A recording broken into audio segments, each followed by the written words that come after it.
j'aimerais prendre ce temps pour l'introduction, cette fois-ci non pas à la série d'études comme nous avons fait sur la première cassette, mais l'introduction à l'eschatologie. C'est un grand mot qui fait peur quelquefois à plusieurs personnes, mais en fait, l'eschatologie, c'est tout simplement l'étude de l'ensemble des événements de la fin. En tout ce qui concerne la fin du monde, entre guillemets, qui n'est pas pour bientôt, en passant, ce qui concerne les événements touchant le retour de notre Seigneur Jésus-Christ, toutes ces choses-là, l'ensemble, l'étude de l'ensemble de ces choses-là s'appelle l'eschatologie. Et bien sûr, lorsqu'on parle de prédiction, lorsqu'on parle de prophétie, évidemment, il y a beaucoup de gens qui sont intéressés à cela, mais nous avons le privilège d'avoir une source de prédiction qui est absolument infaillible. Et cette source-là, c'est la Bible, la parole de Dieu. À peu près 1/3 de cette Bible, c'est des événements qui concernent des prédictions pour le futur.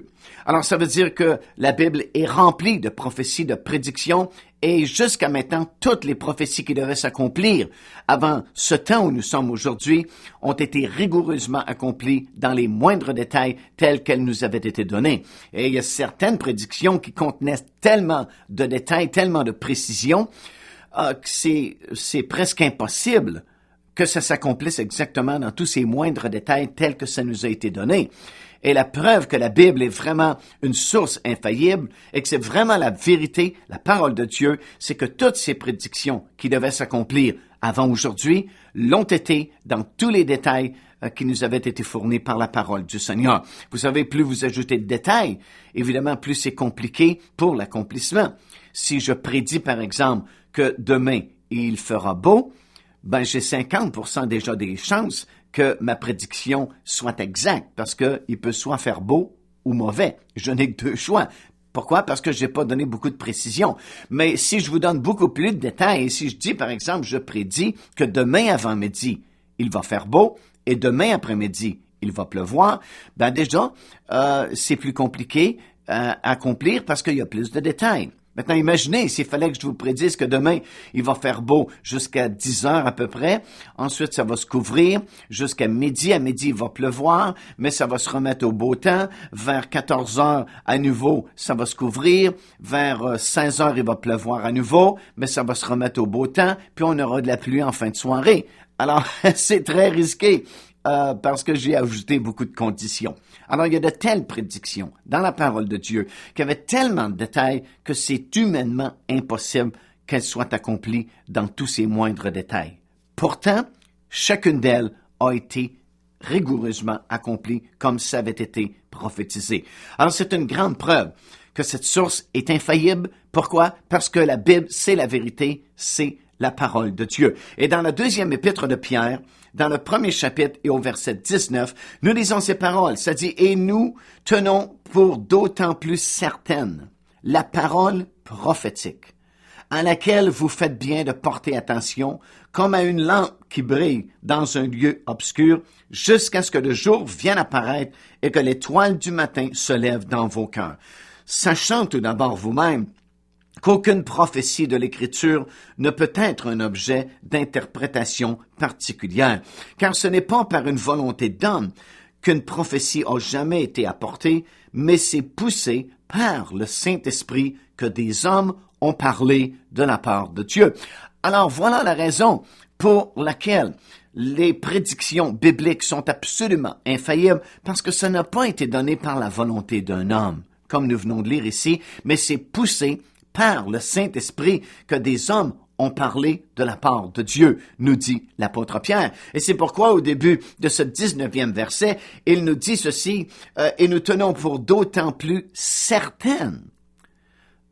C'est quelque chose de réel. C'est pas de la spéculation, c'est une parole certaine. Il dit, nous tenons pour d'autant plus certaine la parole prophétique à laquelle vous faites bien de prêter attention. Parce que, dit-il, c'est comme une lampe qui brille dans un lieu obscur jusqu'à ce que le jour vienne apparaître et que l'étoile du matin ne soit visible. L'étoile du matin, bien sûr, c'est le Seigneur Jésus-Christ. Alors, cette parole prophétique, elle est certaine, nous dit la parole de Dieu. Et non seulement elle est certaine, mais elle est rigoureusement exacte. Elle va s'accomplir, comme je viens de mentionner, dans tous les moindres détails. Et ça, c'est mieux que Nostradamus, c'est mieux que Jane Dixon aux États-Unis, qui fait tous les années tellement de prédictions, ou de n'importe quelle autre source, de n'importe quel devin ou soi-disant prophète dans ce monde. Ils ont toujours ce qu'on appelle une marge d'erreur. Eux-mêmes se disent faillibles, ils ne sont pas infaillibles, ils ont une marge d'erreur, mais la Bible n'a pas de marge d'erreur parce que c'est une parole prophétique certaine à laquelle nous faisons bien de porter attention. Alors, ce que nous allons voir dans les études suivantes, sur les cassettes suivantes, tout au long de cette série extraordinaire d'informations et de renseignements concernant le retour de notre Seigneur Jésus-Christ, les temps de la fin, ça va provenir d'une source qui est absolument infaillible. Et la Bible dit, vous faites bien de prêter attention à ce que nous allons dire en provenance de la parole de Dieu, parce que ça va briller dans cette obscurité du monde dans lequel nous sommes présentement, tellement de confusion, mais la parole de Dieu, c'est la vérité et c'est une source infaillible. Elle n'a jamais manqué.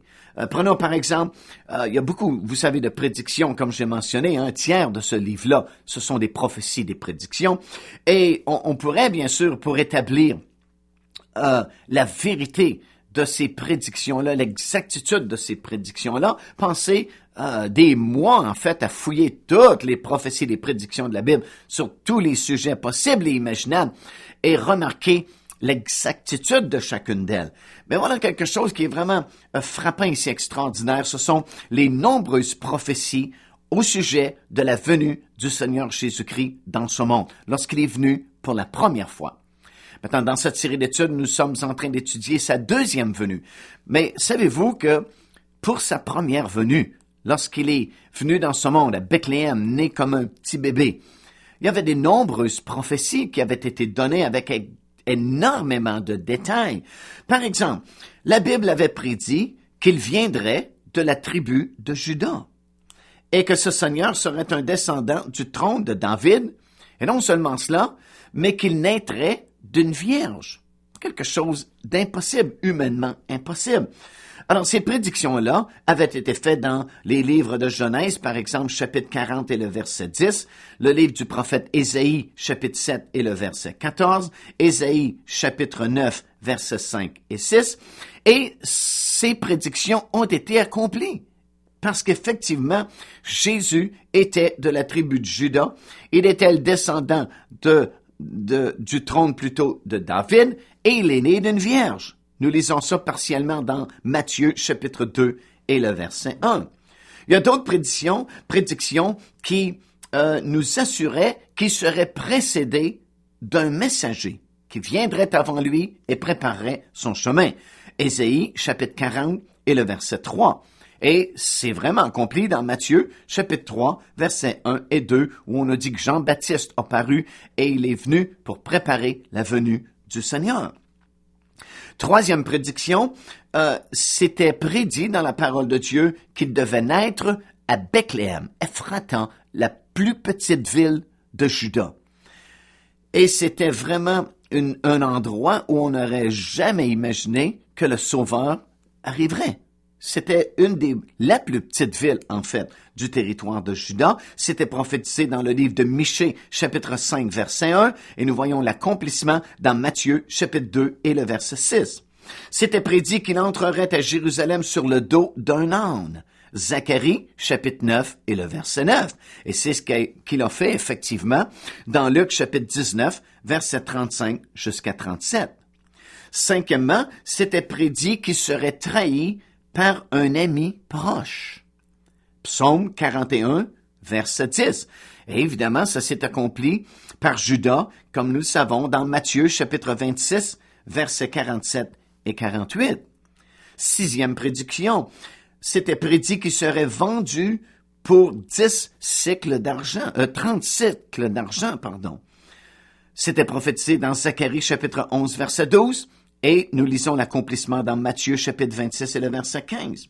Septièmement, ces 30 cycles d'argent, c'était prédit qu'ils seraient jetés dans la maison de l'Éternel pour le potier. Nous lisons cela dans le livre du prophète Zacharie, chapitre 11, verset 13. Et nous lisons l'accomplissement dans Matthieu, chapitre 27, verset 5 jusqu'à 7. Huitièmement, c'était prédit que ses mains et ses pieds seraient percés. Psaume 22, verset 17. Nous en lisons l'accomplissement dans Luc, chapitre 23, verset 33. Neuvièmement, c'était prédit qu'on lui cracherait sur lui. Ésaïe, chapitre 50 et le verset 5, l'accomplissement dans Matthieu, chapitre 26 et le verset 67. Dixième prédiction, c'était prédit d'avance qu'il était pour mourir de la mort d'un malfaiteur. Ésaïe, chapitre 53, verset 12. L'accomplissement dans Marc, chapitre 15 et le verset 28. Onzième prédiction, il serait abandonné de son père. Psaume, chapitre 22, verset 1. Accomplissement, Matthieu, chapitre 27, verset 46. Douzième prédiction, son tombeau serait avec le riche. Ésaïe, chapitre 53, verset 9. Accomplissement, Matthieu, chapitre 27, verset 57 jusqu'à 60. Treizième prédiction, il ne serait pas abandonné dans le séjour des morts. Psaume, chapitre 16 et le verset 10. Accomplissement, Actes des apôtres, chapitre 2, verset 31. Quatorzième prédiction, il garderait le silence devant ses accusateurs.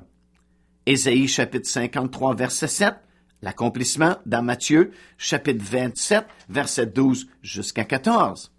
Quinzième prédiction, c'était prédit qu'on tirerait au sort sa tunique. Psaume 22, verset 18. Évangile de Jean, pour l'accomplissement, chapitre 19, versets 23 et 24. 16e prédiction, on avait prédit que son côté serait percé. Zacharie, chapitre 12 et le verset 1. Jean, chapitre 19, verset 34. 17e prédiction, c'était prédit qu'aucun de ses os ne serait brisé. Psaume 34, 21. Accomplissement, Jean 19, 33. 18e prédiction, c'était prédit qu'il y aurait de l'obscurité sur la terre au moment de sa mort. Amos, chapitre 8 et le verset 9, et nous lisons l'accomplissement dans Matthieu, chapitre 27 et verset 45. Et on pourrait continuer parce que la liste est plus longue concernant uniquement la première venue du Seigneur Jésus-Christ dans ce monde. On a déjà ici 18 prédictions avec beaucoup de détails qui nous ont été donnés dans l'Ancien Testament. Comme j'ai mentionné, il y en a même d'autres. La liste est encore plus longue. Mais déjà, avec ces 18 prédictions, qui renferment quand même beaucoup de détails concernant la venue du Seigneur Jésus-Christ dans ce monde et sa crucifixion, la moyenne de probabilité que tout cela arrive tel qu'annoncé par ces 18 prédictions est celle-ci, une chance sur 480 milliards fois 1 milliard fois 1 trillion de fois.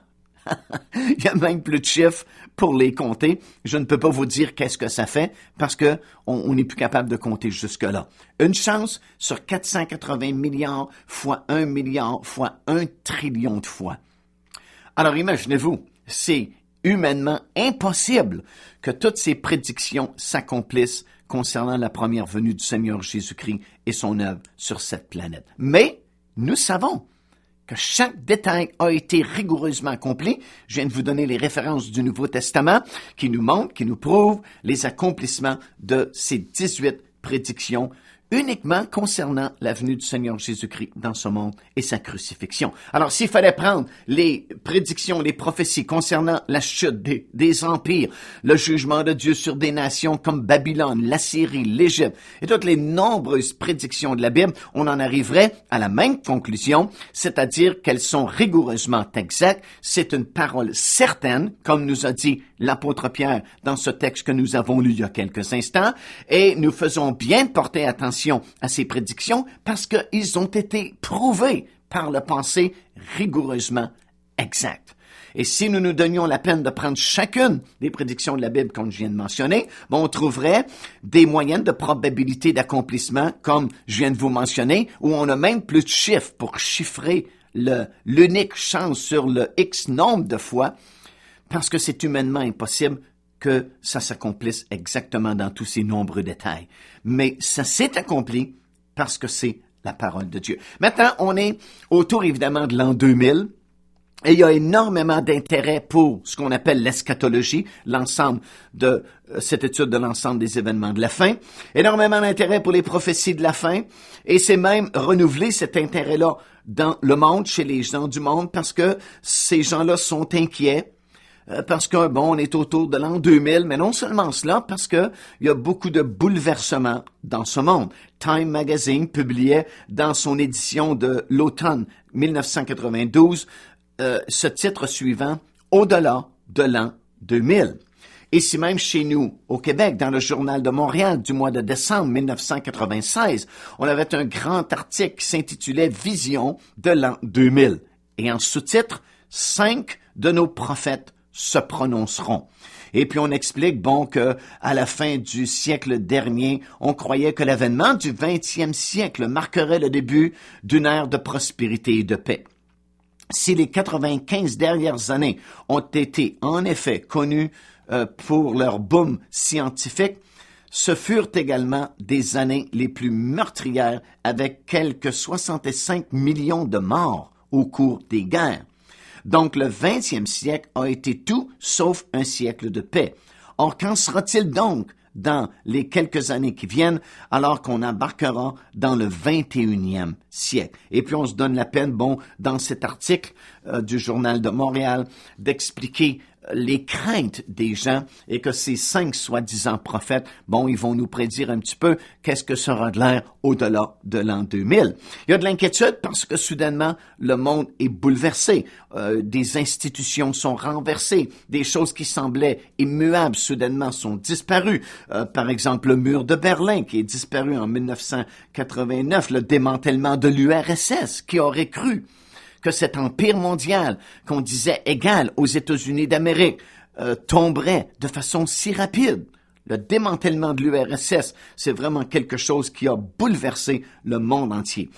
Bon, la découverte de cette technologie moderne qui nous conduit au contrôle mondial, cette technologie, elle est là. Et pour la première fois dans l'histoire de l'humanité, les prophéties de l'Apocalypse peuvent s'accomplir.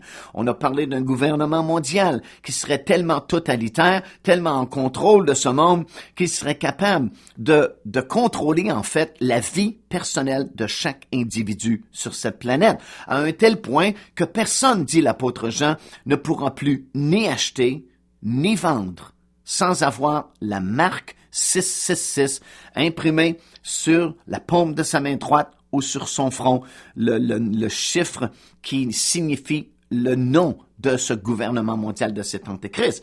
Alors, pour ce faire, évidemment, ça prenait une technologie vraiment très avancée, très poussée, que nous n'avions pas dans les générations précédentes. Mais aujourd'hui, comme vous savez aussi bien que moi, nous avons la technologie nécessaire, en fait, pour être capable de surveiller et de contrôler les allées et venues et les activités et les transactions commerciales de chaque individu sur cette planète. Et si vous pensez que c'est seulement à l'autre bout du monde que ça se passe, ben détrompez-vous. Le 31 décembre 1996, aux nouvelles ici de Radio-Canada sur la chaîne anglaise de télévision, le ministre de la Justice canadien annonçait le projet de loi qui permettrait l'installation d'un bracelet électronique à tous les anciens prisonniers afin de suivre leurs activités et leurs allées et venues. Mais non seulement cela, mais ce ministre dit, bien, tant qu'à étudier ce projet de loi-là pour les anciens prisonniers, on pourrait tout aussi bien étudier le projet de loi dans le sens suivant. On aimerait placer ce même bracelet électronique sur tous les bébés naissants dans tous les hôpitaux du Canada afin vraiment de pouvoir suivre cet individu pour le reste de sa vie. Alors, c'est très proche de chez nous, c'est chez nous que ça se passe, ces choses-là. Évidemment, ça va nous conduire au contrôle mondial de l'Antéchrist et nous sommes la seule génération où nous avons vraiment la technologie, la science, la connaissance pour contrôler le monde entier grâce à ces satellites qui circulent continuellement 24 heures par jour dans le ciel de ce monde. Bien, on peut aller chercher n'importe quelle image grâce à l'homéographie au laser aussi également que nous avons découvert depuis quelques années. On peut se dédoubler. Et ça, c'est intéressant. On va en parler plus tard, évidemment, quand nous allons parler du contrôle mondial. Apocalypse chapitre 13, qui parle de cet antéchrist qui devient finalement le gouvernement mondial et qui contrôle le monde pendant 3 ans et demi, les 3 dernières années et demie des 7 années de tribulation qui s'en viennent bientôt. Bien, on dit à ce moment-là qu'il y a un autre triste personnage qui fait soudainement son apparition et que la Bible appelle le faux prophète, qui devient le chef religieux du monde entier. Et celui-ci parle de l'Antéchrist et il parle de l'image de l'Antéchrist qui sera installé dans le lieu très saint, dans le temple qui sera bientôt reconstruit sur l'esplanade du temple à Jérusalem. Et ça aussi, on a des choses passionnantes à partager ensemble concernant la construction d'un 3e temple très bientôt dans cette série d'études. Mais voilà que ce faux prophète parle de l'image de la bête.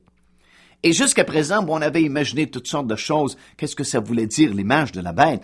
Mais croyez-le ou non, aujourd'hui, au moment où nous nous parlons, la science est tellement avancée que nous pouvons nous dédoubler nous-mêmes. C'est-à-dire qu'on peut faire une image de vous qui ressemble à vous, c'est vous, sauf que vous n'êtes pas là, c'est seulement votre image. Une image qui vous représente, qui peut fonctionner, qui peut parler, qui peut bouger, qui peut se déplacer, sauf que cette image-là, qui est un doublage de votre personne, n'a pas d'esprit et n'a pas d'âme. Elle est commandée à distance par ordinateur, de façon électronique et scientifique, bien sûr, mais c'est un personnage.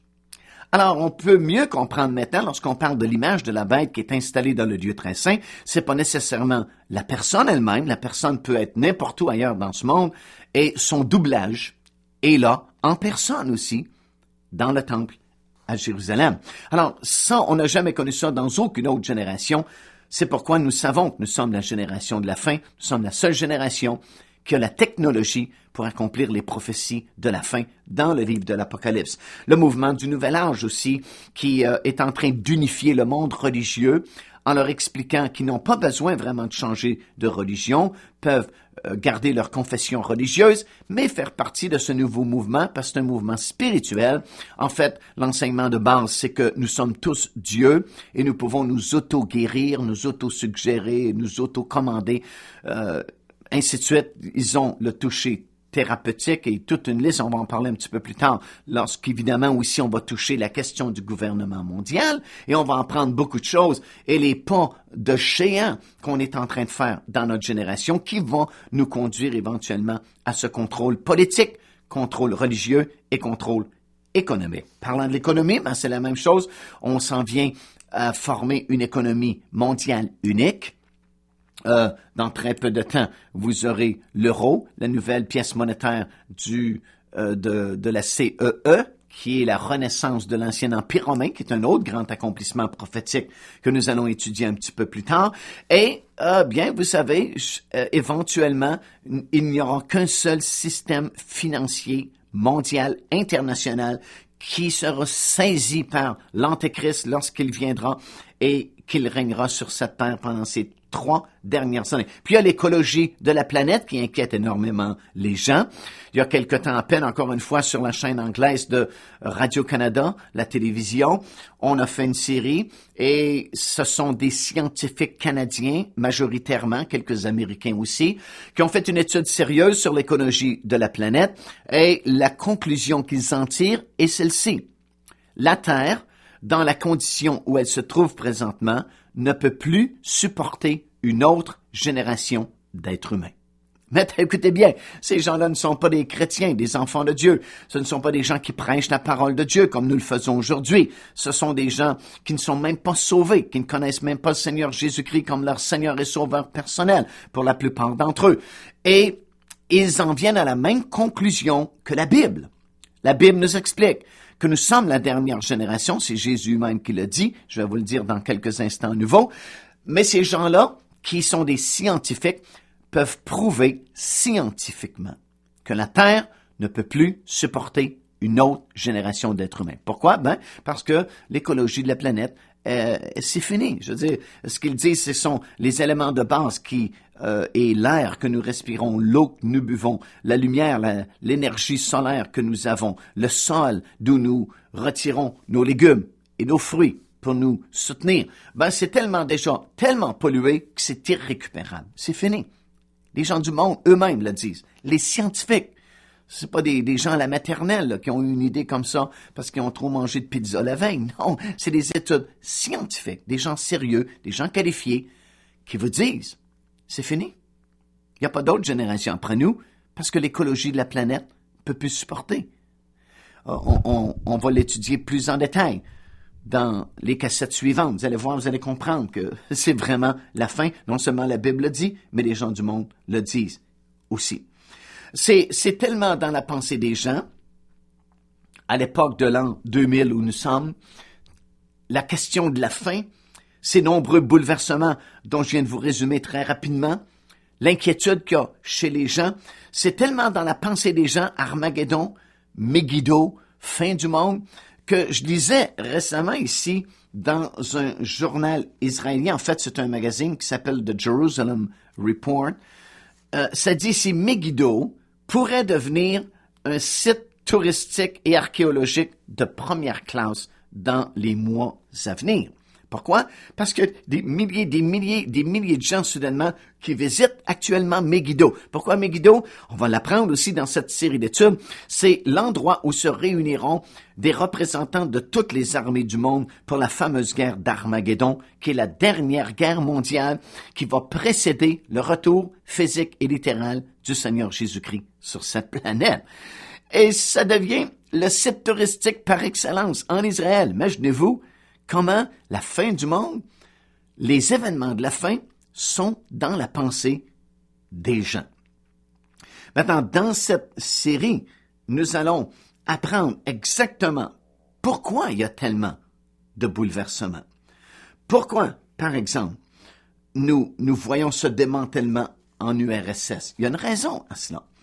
Et ici, je lisais également dans le journal La Presse il y a quelques semaines à peine, le titre est celui-ci, 5 ans après, les fossoyeurs de l'URSS n'ont pas de regrets.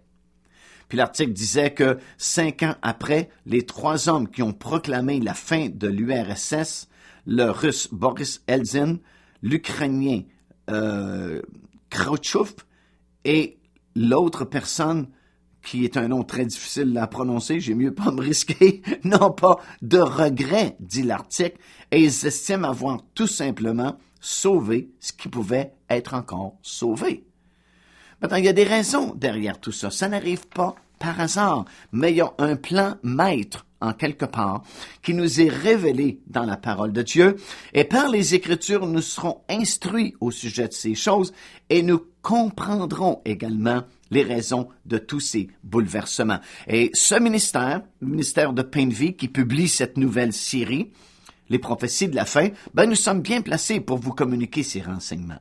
Premièrement, parce que ça fait des années que nous étudions les prophéties de la fin. Depuis de nombreuses années, nous avons publié des cassettes, des livres, des brochures sur ce sujet-là. Et le Seigneur nous a permis aussi d'avoir différents contacts dans le monde entier, des contacts par exemple à la CEE, d'autres informations que nous tenons d'enseignants bibliques de par le monde entier. Nous nous tenons au courant par de nombreux magazines, par de nombreux voyages également en Israël, de tout ce qui se passe vraiment, des actualités. Alors vous allez être très bien équipés, très bien informés, tout cela afin de bien vous préparer pour le prochain glorieux retour de notre Seigneur Jésus-Christ. Nous allons parler également de renseignements très précieux que nous savons qui viennent à notre connaissance, comme par exemple la ville de Ur, qui est juste à l'extérieur de la vieille ville de Rome. Et cette vieille ville-là a été construite il y a des années par Mussolini afin qu'elle devienne la capitale du nouvel empire romain que lui-même voulait reconstruire. Alors l'idée de la renaissance de l'empire romain, ce n'est pas une nouvelle idée, mais déjà depuis longtemps, des gens ont tenté de ranimer cet ancien empire. Et Mussolini avait débuté la construction de cette ville de Ur, qui est située juste à l'extérieur de la vieille ville de Rome en Italie, afin qu'elle devienne justement la capitale de ce nouvel empire romain qu'il voulait ressusciter. Nous savons évidemment qu'il n'a jamais réalisé son rêve. Cependant, la ville existe toujours aujourd'hui. Et non seulement existe-t-elle, Mais la plupart des grandes multinationales y ont un pied-à-terre pour leurs finances. Et ça devient très précieux comme information parce qu'il ne faut pas oublier que la politique, la religion et la finance internationale et mondiale seront contrôlées à partir de cette région du monde. Ouh, ça devient très intéressant. Notre étude aussi se servira comme toile de fond le livre de l'Apocalypse, parce que le livre de l'Apocalypse est vraiment très spécial. C'est un livre vraiment différent de tous les autres livres de la Bible. Et ce livre-là, par exemple, c'est le seul livre de tout le Nouveau Testament qui va nous expliquer en détail les différents rangs, par exemple, de la première résurrection. Nous allons apprendre très bientôt, dans cette série d'études, qu'il n'y a pas qu'une seule résurrection générale, comme c'est la pensée populaire, où tout le monde ressuscite, bon, puis les bons sont mis d'un côté et les mauvais d'un autre côté. Mais l'apôtre Paul va nous expliquer que chacun, nous allons ressusciter en Jésus-Christ, ceux qui sont sauvés, bien sûr, mais, dit-il, chacun en son rang.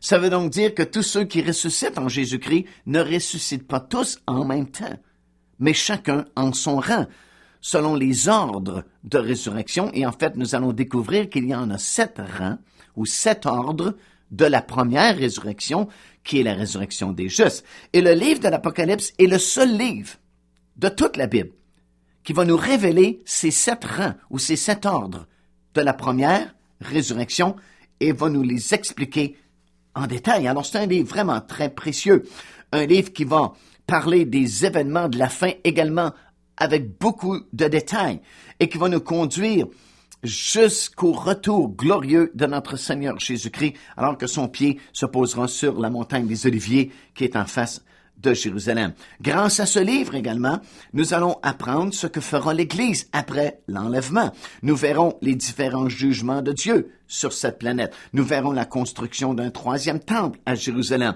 Nous verrons quand et où auront lieu les noces de l'agneau, l'ouverture du millénium, le dernier règne de 1000 ans avant l'éternité. Et finalement, le règne éternel de Dieu avec ses rachetés. Nous allons voir comment ça va se passer, comment le quartier général des enfants de Dieu sera cette nouvelle ville, la nouvelle Jérusalem, et ainsi de suite. Alors, c'est très intéressant ce qui s'en vient. Et puis, dans les prochaines cassettes que vous allez recevoir, nous allons voir que toutes ces choses arrivent tellement rapidement. Pourquoi? Parce que tout simplement, nous sommes rendus à la fin. Et c'est pourquoi c'est si intéressant d'étudier ces prophéties de la Bible. Parce que on les voit s'accomplir avec tellement de rapidité sous nos yeux. Pourquoi? Parce que c'est la fin.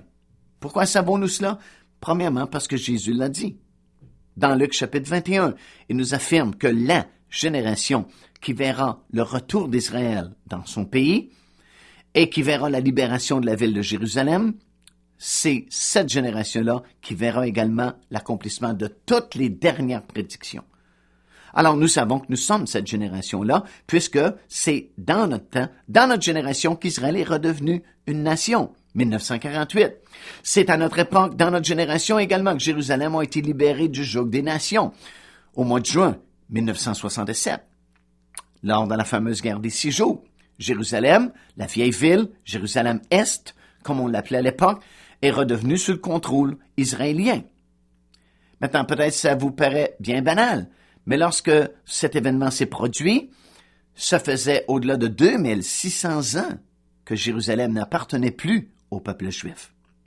Depuis l'invasion babylonienne, Jérusalem a passé entre les mains de plusieurs nations du monde, comme les Perses, les Mèdes, la Grèce, Rome, l'Angleterre, l'Empire ottoman, la Turquie, la Jordanie, et finalement, au mois de juin 67, pour la première fois depuis l'Empire babylonien, depuis 2600 ans passés, Jérusalem est redevenue sous le contrôle juif. Alors, c'est un événement majeur.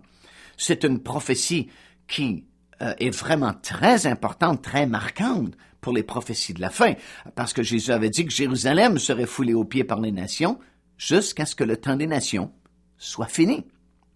Et le seul temps où Jérusalem sera à nouveau foulée par les nations pour très peu de temps. C'est durant le règne de l'Antéchrist, les 3 dernières années et demie. Mais radicalement, fondamentalement, Jérusalem n'est plus sous le contrôle des nations depuis 1977. Et Jésus dit, cette génération qui va voir ça, c'est la génération de la fin. Elle va voir aussi l'accomplissement de toutes les autres prophéties bibliques qui concernent le temps de la fin. Deuxièmement, on sait par Israël qu'on est rendu à la fin et que ça arrive très rapidement. Parce que dans Matthieu, chapitre 24, à compter du verset 32, et pratiquement jusqu'à la fin du chapitre, le Seigneur Jésus-Christ va comparer Israël à un figuier. On sait qu'Israël est le figuier dans Osée, chapitre 9 et le verset 10. C'est très clair, le figuier, c'est Israël. Et le figuier, comme vous savez, Jésus l'a desséché parce qu'il ne portait pas de fruits. Et il explique dans ce passage de Matthieu, chapitre 24, jusqu'à la fin du chapitre, que le royaume de Dieu sera enlevé au figuier ou à Israël, puis sera donné à une autre nation ou à d'autres nations qui porteront du fruit. Et c'est ce qui est arrivé. Israël s'est desséché. Il a été déporté chez les nations du monde. Mais le figuier doit à nouveau être planté et doit refleurir. Jésus en parle dans Luc, chapitre 21. Il dit, vous savez, quand vous voyez le figuier qui à nouveau porte des fruits, que des feuilles qui poussent, vous savez que l'été est arrivé. Ainsi, dit-il, lorsque vous verrez le figuier refleurir, vous savez que je suis à la porte. Alors le figuier est Israël, il a été desséché, symbolisé par ce figuier qui est mort quand Jésus a prononcé cette parole sur lui, et le royaume de Dieu a été annoncé aux autres nations, mais le figuier devait refleurir. Et le figuier, c'est Israël. Et aujourd'hui, le figuier a refleuri. 14 mai 1948, ils ont été déclarés une nation à nouveau. Et à partir de ce moment-là, le figuier n'a cessé de pousser et de porter du fruit à nouveau. Les déserts sont refleuris.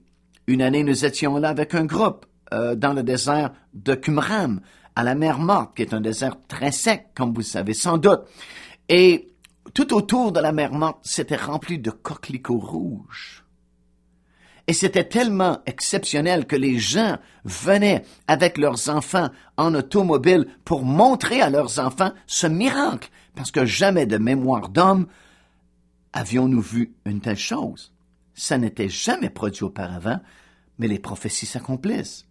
La langue, l'hébreu, à nouveau, est parlée en Israël. C'est une grande prophétie de Jérémie, chapitre 31, verset 23, où Dieu dit « Je restaurerai au peuple une langue pure ». La langue hébreu. Afin d'accomplir cette promesse, Dieu a suscité un homme du nom de Ben Yehuda. Dieu implanta le désir dans son cœur de venir en Israël et de faire renaître cette langue. Il arriva en Palestine en 1981 et réussit cet exploit extraordinaire, si bien qu'aujourd'hui, tous ceux qui émigrent en Israël sont obligés d'apprendre l'hébreu. On parle l'hébreu en Israël, on enseigne l'hébreu dans les universités d'Israël. C'est une grande prophétie de la fin qui nous prouve que les choses se produisent très rapidement maintenant. Grâce à plusieurs découvertes archéologiques que nous allons étudier sur cette série d'études, nous sommes maintenant en mesure de mieux comprendre aussi certaines prédictions bibliques qui prouvent hors de tout doute que nous sommes rendus à la fin. Par exemple, des archéologues ont découvert au Proche-Orient dans les années 50 un ensemble de documents écrits au temps de Néhémie et qui s'appellent les papyrus éléphantines. Ils sont ainsi appelés car ils ont été trouvés dans l'ancienne ville égyptienne d'Éléphantine, située sur la petite île qui porte le même nom à proximité de la première cascade du Nil. Ces documents nous permettent, entre autres, d'établir avec précision la date où l'ordre de reconstruction de Jérusalem avait été donné alors que les Juifs étaient en captivité à Babylone. Et en déterminant ainsi la date précise du début des fameuses 70 semaines prophétiques du livre de Daniel dans son livre prophétique, on est en mesure de connaître l'exactitude de la prophétie biblique. Et au cours de cette série d'études, nous allons étudier avec beaucoup de détails et de précision cette grande prophétie, les 70 semaines de Daniel dans son livre, dans le 9e chapitre, comme nous le savons. L'ange lui a dit, 70 semaines de temps ont été fixées pour l'histoire du peuple juif. Très intéressant. Également l'effervescence pour la construction d'un 3e temple sur l'esplanade du temple à Jérusalem. C'est devenu une preuve que nous sommes rendus à la fin des temps. Le musée du Temple à Jérusalem a déjà reconstruit tous les ustensiles, ainsi que les robes des prêtres lévites ont toutes été refabriquées. Les cendres de la fameuse vache rousse nécessaires pour continuer à nouveau les sacrifices dans ce nouveau temple sont maintenant disponibles. Je vais vous l'expliquer pourquoi en détail dans cette série d'études. On a même reconstitué le même bleu qui était là sur la frange des robes des prêtres lévites et qui les identifiait comme des hommes de la loi. Malgré toutes les découvertes modernes dans le niveau de la peinture, on n'avait pas été capable de redécouvrir la même teinte de bleu. Et c'est par hasard qu'on l'a redécouvert et c'est fait à même d'escargot, comme je vais vous expliquer un petit peu plus tard également, et c'est exactement la même teinte de bleu tel que mentionné dans l'Ancien Testament. Alors nous vivons, en résumé, des temps extraordinaires et vous faites bien de suivre cette formidable série car elle vous permettra de bien vous préparer pour son prochain retour, le retour de notre Seigneur Jésus-Christ. Alors à très bientôt, que Dieu puisse vous garder, qu'il puisse vous bénir.